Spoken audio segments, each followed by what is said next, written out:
Hi అందరికీ welcome to our channel vibe with Renu. ఈరోజు video ఏంటంటే ఈరోజు బర్త్డే కోసం నిన్న నేను చేసిన రెసిపీ అనమాట. యాక్చువల్లీ కస్టర్డ్ ఫ్రూట్ సలాడ్ చేశాను. ఇది ఫస్ట్ టైం ట్రై చేశాను నేను, బట్ చాలా బాగా వచ్చింది.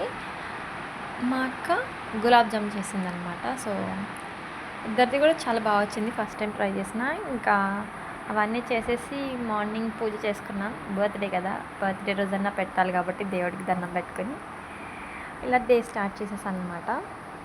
యాక్చువల్లీ నేను చాలా సిక్ ఉన్నాను, బట్ ఈరోజు ఖచ్చితంగా వీడియో పోస్ట్ చేయాలని చెప్పి నేను పోస్ట్ చేస్తున్నాను. ఇంకా ఈ ఛానల్ క్రియేట్ చేసినప్పుడు నాకు ఈ థాట్ లేదు. ఇప్పుడు ఆల్ ఆఫ్ సడన్ ఒక్క టైంలో నాకు ఏమనిపించిందంటే, ఓకే, ఒక మంచిగా దీన్ని ఒక గుడ్ మెమరీలో పెట్టుకోవాలి. మంచి మంచి మెమరీస్ అన్నీ కూడా నేను ఇందులో మీతో షేర్ చేసుకుంటే ఇది నాకు బెస్ట్ థింగ్ అవుతుంది మేబీ అన్న ఒక థాట్లో లెట్స్ డూ ఇట్ అని అనుకున్నాను. బట్ ఆ టైం ఇప్పుడు వచ్చింది. సో చూద్దాం